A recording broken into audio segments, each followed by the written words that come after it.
Somme chapitre 14. L'insensé dit en son cœur, il n'y a point de Dieu. Ceux qui sont insensés, ils disent dans leur cœur qu'il n'y a pas Dieu, que Dieu n'existe pas. Ça, c'est la pensée des insensés. Dieu est Dieu. Il règne. Pour nous qui croyons, il est au fond, il écoute et il agit. Nous continuons la lecture. Ils se sont corrompus, ils ont commis des actions abominables. C'est ainsi que cette pensée pousse le peuple à se corrompre et à commettre des actions abominables. Quand on est insensé, on dit que Dieu a laissé nous avec Dieu, Dieu n'existe pas. Ou encore, il est Dieu, on ne peut pas l'écouter. Ce sont les insensés. Et lorsqu'on jette la main derrière, ça veut dire qu'on viole la loi de l'Éternel. Penser que Dieu n'existe pas, c'est avoir la pensée de faire ce qu'on veut. Ceux qui pensent que Dieu existe, ils craignent aussi, selon la parole de Dieu, pour faire ce que Dieu a recommandé. Dieu existe. Que nous puissions être du nombre de ceux-là qui défendent cette parole jusqu'à la dernière veine de nos vies sur la terre pour laisser le même message à nos enfants afin que par ce grand Dieu qu'ils soient sauvés. Oui, bien dit. Il n'en est aucun qui fasse bien. Il n'en est aucun qui fasse le bien.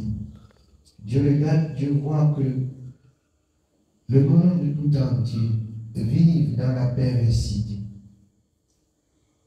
vive dans le désordre, vive dans le péché, en quelque sorte. Il n'y a pas un, même pas, qui fait le bien. C'est pourquoi Dieu, étant Dieu, a aimé le monde qu'il a envoyé Jésus-Christ pour montrer que l'homme ne peut pas vivre toujours et à toujours dans la ténèbre, mais que c'est possible que l'homme puisse faire le bien, persévérer dans le bien jusqu'à être sauvé dans le bien. C'est pourquoi Jésus a été le modèle. Dans la souffrance, il a persévéré. Dans la souffrance, il s'est humilié. Jusqu'à la mort de la croix, il a résisté. Voilà un homme qui est sorti de Dieu et qui a montré le modèle de la persévérance dans le bien. Nous, jusqu'à ce soir, si nous sommes réunis, c'est pour imiter ce grand Dieu. C'est pour imiter le Fils de Dieu, venu de chair et marchant dans la chair comme nous autres, et a accompli toute la mission que le Père lui a confiée, afin de montrer aux hommes que c'est possible de faire le bien, de marcher dans la lumière, de marcher dans la vérité, jusqu'à être sauvé. Amen. Oui, bien.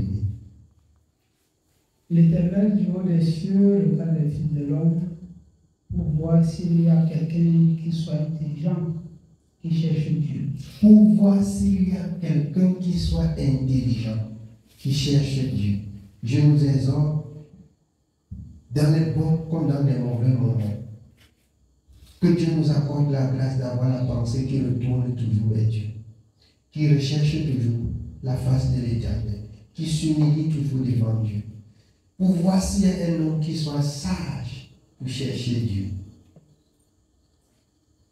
Que ça nous serve beaucoup de leçons, que ça nous donne de chercher la justice, de rechercher pour certainement être parmi, parce que d'autres ont servi, ils étaient de la même nature que nous, la même chair, donc Dieu les a pardonnés.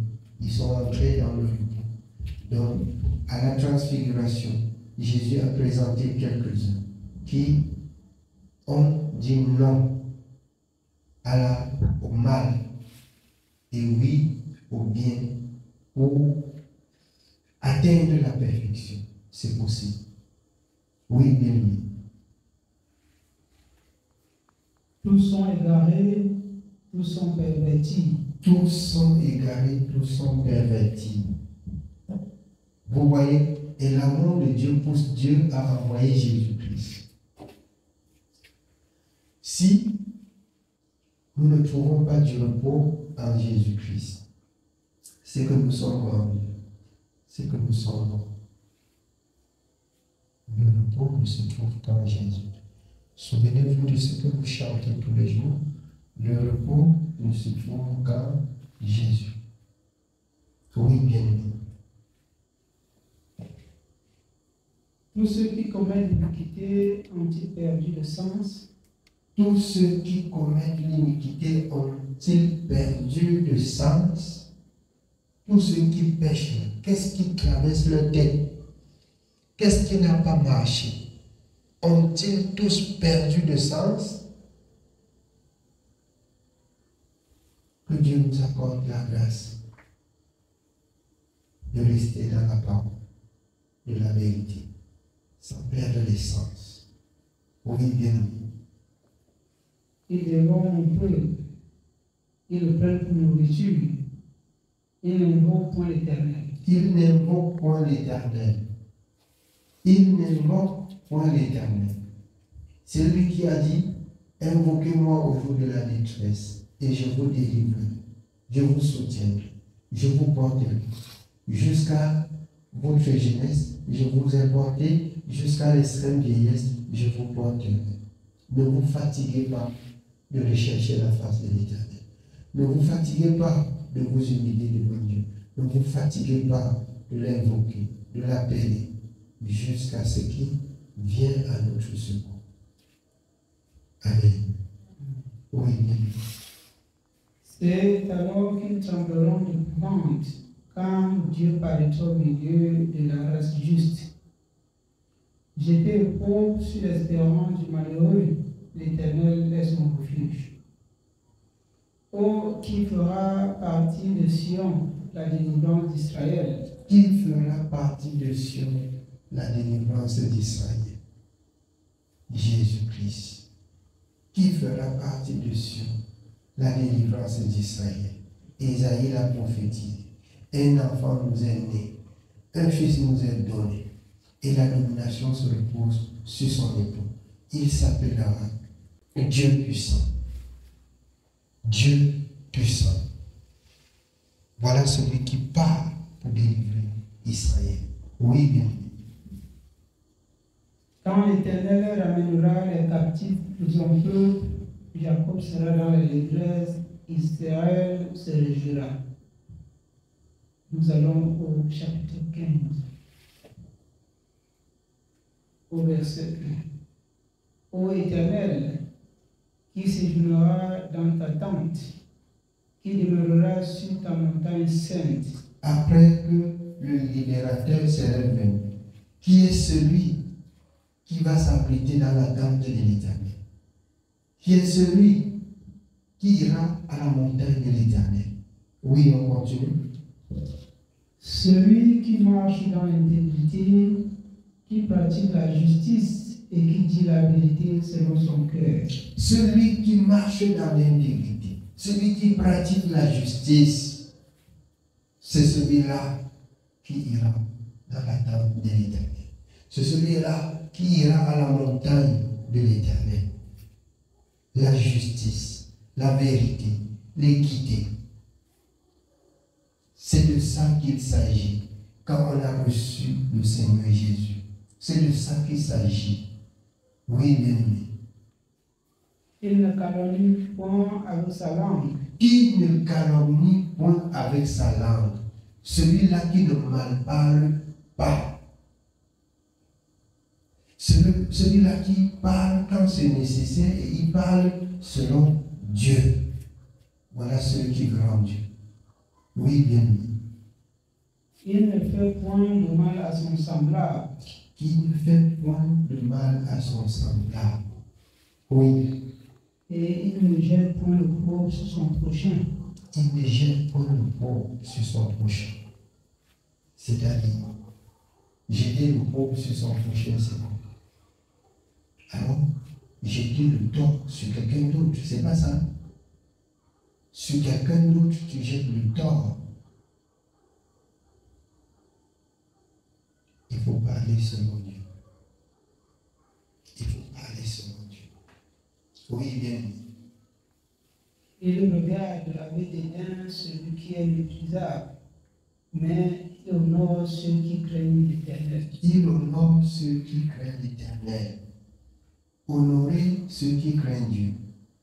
Honorons nous-mêmes. Nous craignons Dieu. Que chacun compatit pour son prochain comme à sa propre vie. Amen. Oui, bien.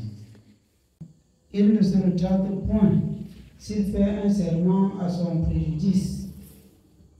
Il n'exige point l'intérêt de son argent et il n'accepte point d'encontre d'innocent. Celui qui se conduit ainsi ne chancelle jamais. Celui qui se conduit ainsi ne chancelle jamais.